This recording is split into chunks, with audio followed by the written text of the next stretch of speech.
Hey guys, this week we're going right back to the start of the Bible in Genesis to look at an amazing character called Noah. Now Genesis is the very first book in the Bible. You could say it's a bit like the first chapter, and it starts by telling us how God created the whole world. Most of us will have heard that story, won't we? God spent time creating a perfect world. He made the sea and the sky and the plants and the animals, and then he made humans like me and you. Well, not long after God made the first humans, a man called Noah was born. Now, our story starts today when Noah was quite an old man. Noah and God had a great friendship, and they used to talk together all the time, and Noah always respected and listened to what God said. Remember what I said earlier when I said God had made a perfect world? Well, the sad truth is that by the time that Noah was born, nasty men and women had made the world such a bad place that it wasn't perfect anymore. In fact, Noah and his family were the only good people left in the entire world. Noah was the only one who was still talking and listening to God. One day, God spoke to Noah and said, "Oh, Noah, the earth is filled with violence and evil men and women.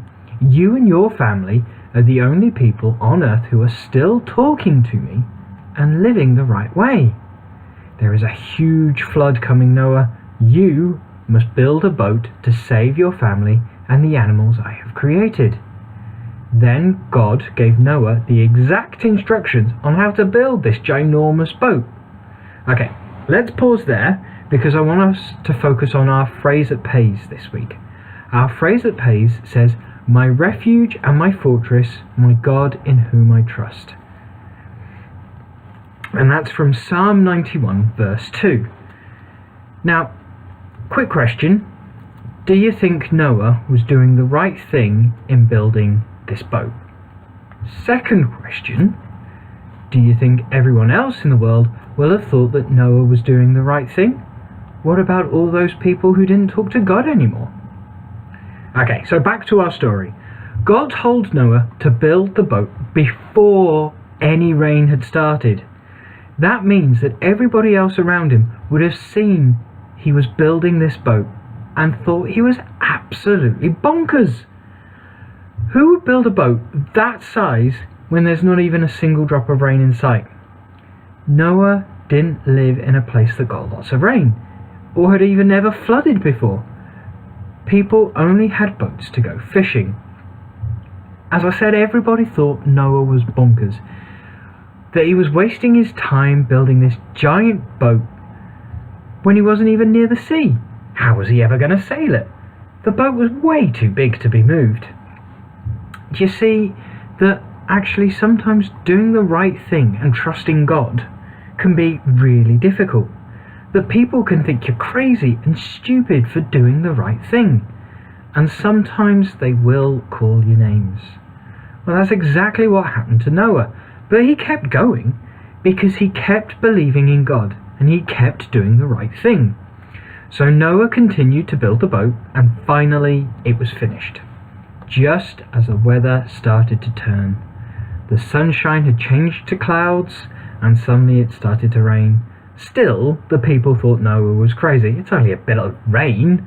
Why is he rushing to get into his boat? But Noah ignored them and continued to get all the animals on board the ark as well as his own family. The rain kept falling, and Noah finally got everyone and every animal onto the boat and slammed the door shut. The rain kept falling and falling, and suddenly the other people didn't think Noah was quite so crazy anymore. The water began to rise and rise as the land was flooded, but Noah and his family were kept safe in the boat. It rained non-stop for 40 days and 40 nights. When the rain finally stopped, Noah and everything on the boat were the only ones left. You see, God kept Noah safe because he'd listened and done the right thing. That attitude to listen to God and do the right thing is what saved Noah and his family. They were blessed because they'd done the right thing. Okay, so just below I'm gonna post the bit of the Bible where the Noah story is, and it's Genesis 6. I'm also going to post a couple of other things. I hope you've enjoyed this week's input, and I will see you when I'm out on visiting. Take care. God bless, guys.